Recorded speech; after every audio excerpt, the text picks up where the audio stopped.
I was furious, I was humiliated, I was disgusted, I felt dreadful, I felt betrayed, I was so completely disillusioned.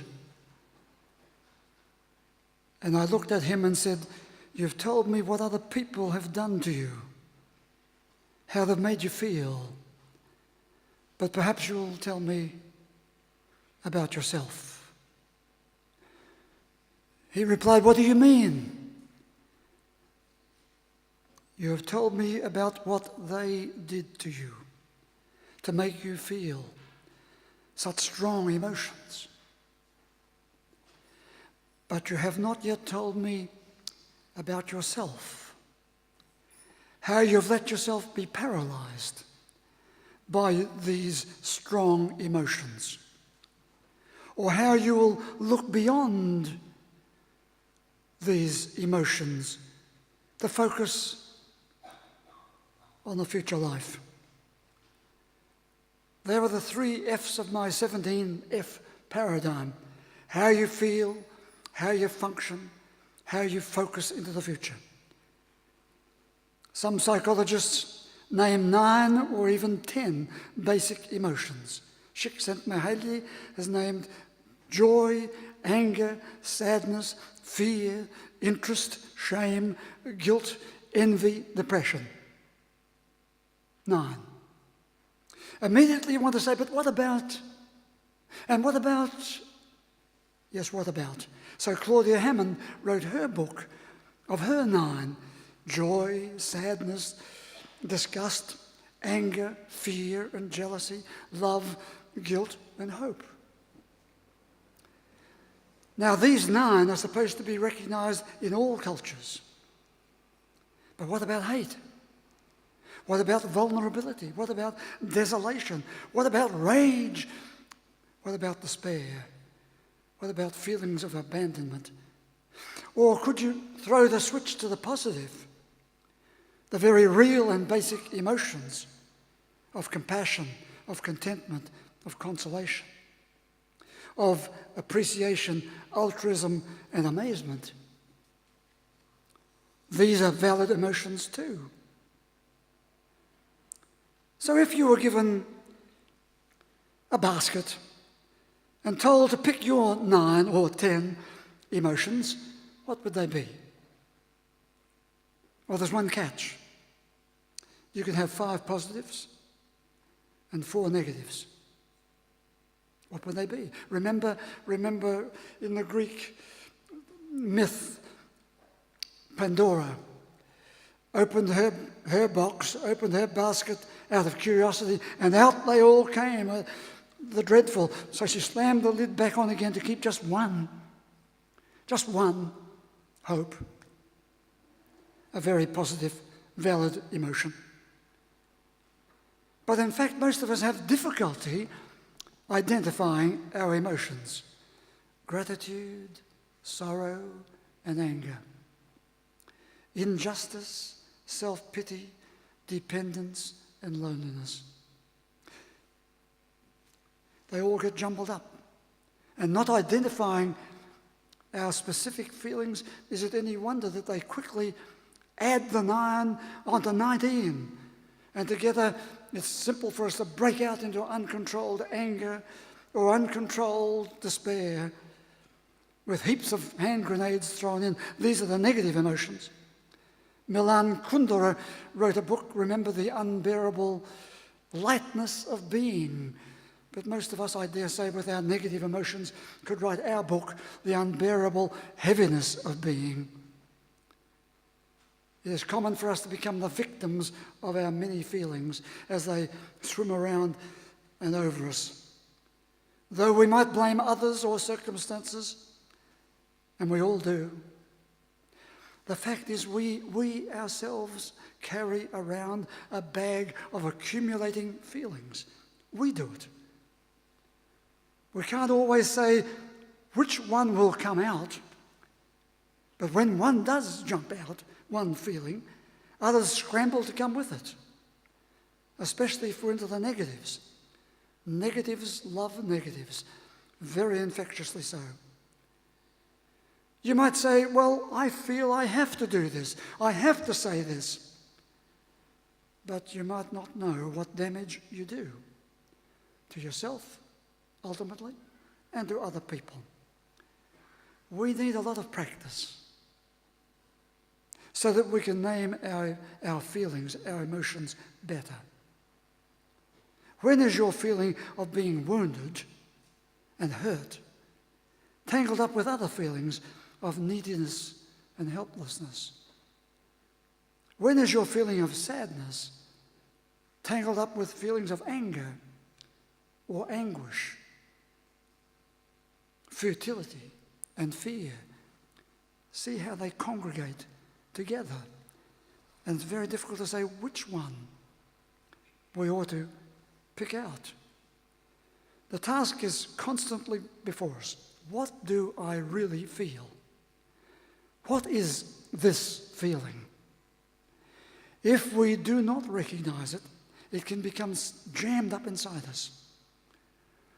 Or it becomes that parcel of energy of negativity that you pass between each other, and sometimes in that parcel there's a hand grenade ready to explode.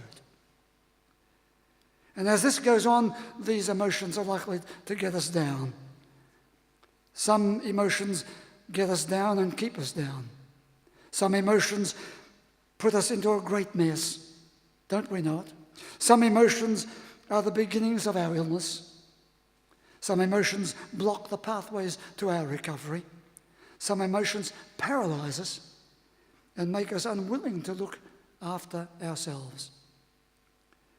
If we can identify our feelings, then we can begin to see how these feelings can be regulated.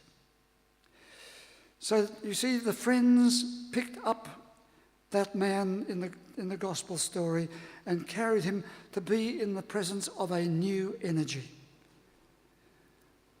We become, you see, when our emotions flood around us and over us, the negative ones, we can become people to be avoided, people to be carried.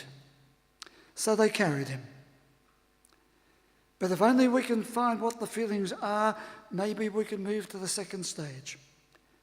Now notice I'm not saying that if you are angry, you should start doing some damage, not at all. I'm saying that the feeling itself needs regulation. If I am distressed or discontented or depleted, I might first get a hold on those feelings before I do anything else, before I do anything about them, as it were. I'm furious, you say. I have a right to be furious. I could have punched her in the face. Emotional regulation, emotional control may help us all to be better human beings and better able to focus on the future. Notice in that gospel reading today, Jesus wanted that man to be released from past troubles and focused on life in the future, a different future with positive emotions coming into play. Many people, because they're so hooked into those past behaviors, past woundings, it seems that they want to remain there. In any case, that often happens. There they're stuck, paralyzed. It's understandable. A person who has collided with a hideously distressing grief feels the compulsion to go over it again and again. But the reality of the loss will not be changed. The reality of the loss will remain. But as you get a real hold of the feelings that you've added to the loss, as you bring them under repetitive regulation, you begin to adapt to the heaviness of the load, and you might even begin to focus on the energy of something positive in the future. So that's the second issue. First, to see whether we can practice identifying your feelings before they run out of control. But if they are running out of control, or you don't know what they mean, Second step becomes important to find some way to regulate them. The third thing. There is a further topical issue that no doubt you've read about. It's called emotional intelligence. So much has been written about emotional intelligence. So many bags of wind have been spent on this issue. And many, if not most of them, it's all been done outside their context. So if we pause for a moment, we already see how highly intelligent people, widely read people, top achievers in our society, can be emotionally out of control. Don't look too far, because we're all in it. You see, we can run out of control, even though we say, I'm highly intelligent. In certain contexts, our intelligence goes out the window. Emotional intelligence is demonstrated in the context of specific situations.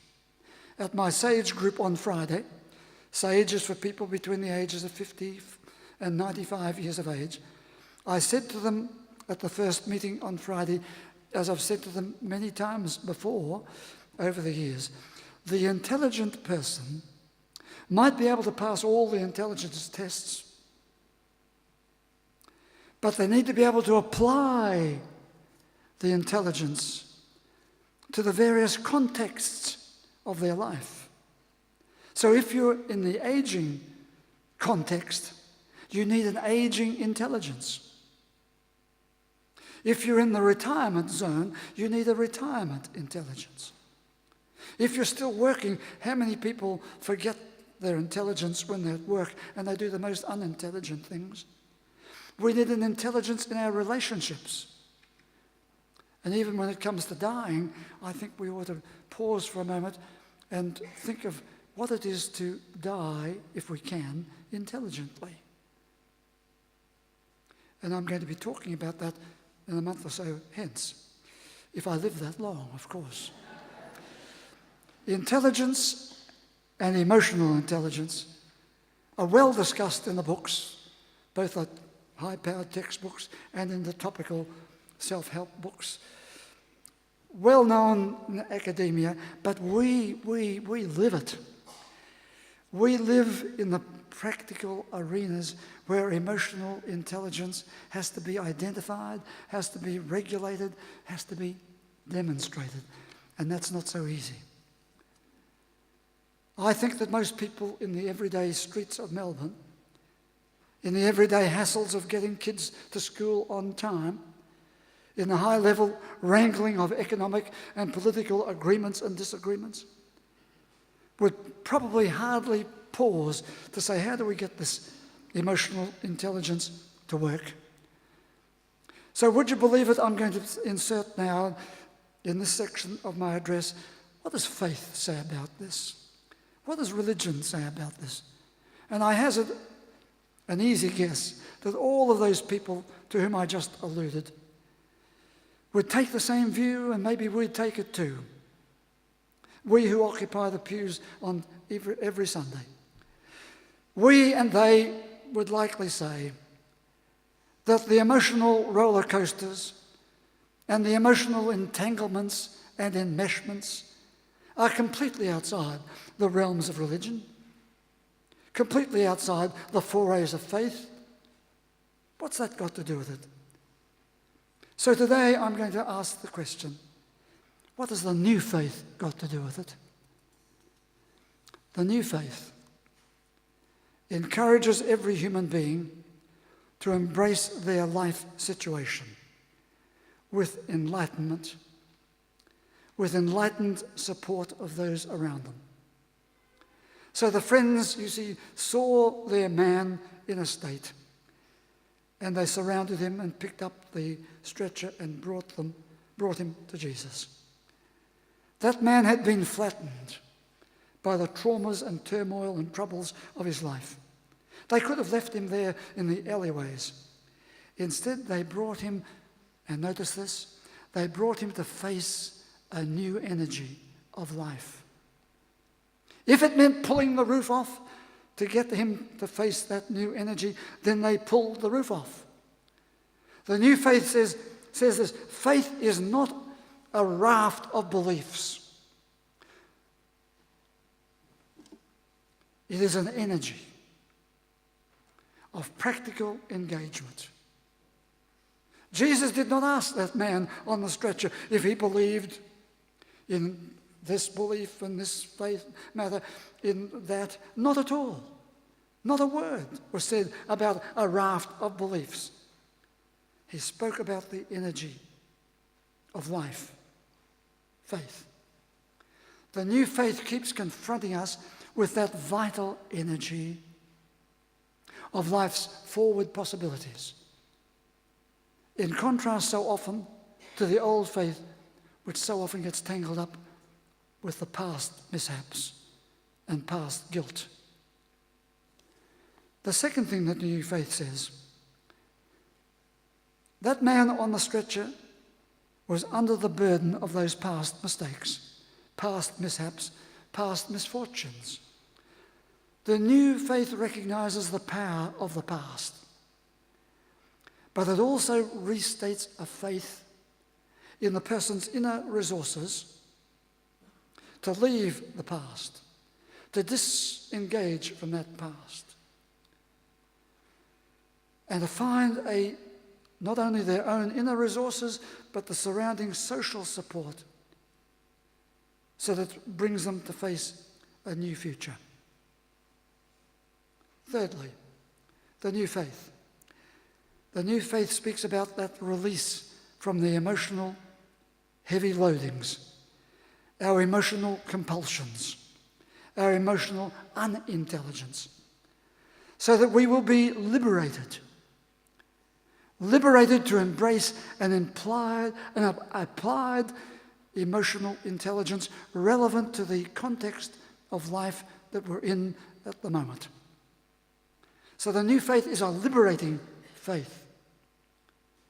We've been heavily imbued with the notion that our morality, our ethic, our virtue is such that it fits every situation. It doesn't. It doesn't. The new faith, in effect, lifts us all off our stretchers and takes us into a new future requiring a new ethic, a different morality,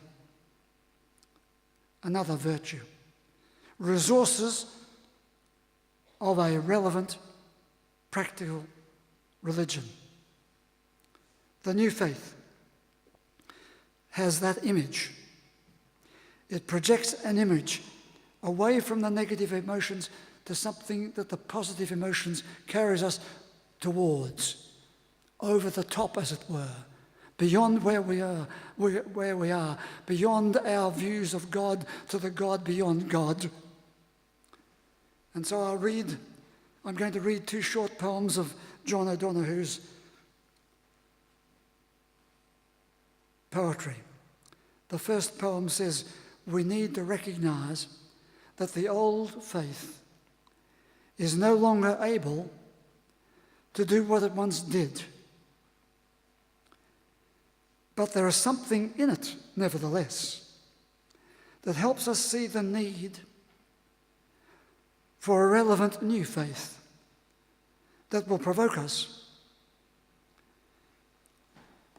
with the basis, to find the basis of constructing what will be needed in the future. The mind is an old crow who knows only to gather dead twigs, then take them back to the vacancy between the branches of the parent tree, and entwine them around the emptiness with silence and unfailing patience, until what was fallen, withered, and lost is now set to fill with dreams as a nest. The new faith, picking up from the old and constructing something relevant for the life in the future. And the second poem points to the exhilaration that follows, the exhilaration of that unknown future, which, with a lively faith, gives us a new awareness of what the future could possibly be. Like the wild geese overhead, reminding them of the sky, urging them to raise the life they embrace, to climb the breeze, beyond the farm, toward the horizons that veil the green surge of the ocean. So the new faith joins the mood of these poems and says, follow the flight of the geese, the energy of life carrying them forward, the mystery and meaning of faith. The images from being carried subdued to discovering new strength, from flatness to being inspired, from being preoccupied with too many worries to being connected with the courage and the energy each new situation needs. Would you please stand?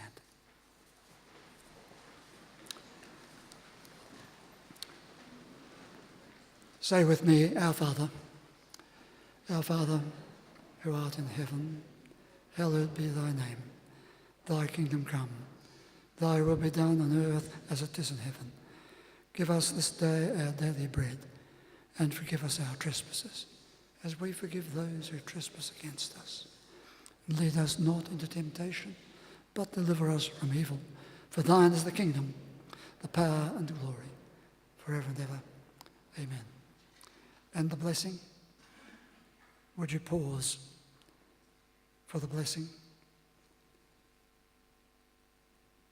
May the God you see in all the colours of creation arouse in you a sense of awe and wonder. May the God who is a sacred presence be real to you. May the God who is a source of inspiration and courage keep calling you forward.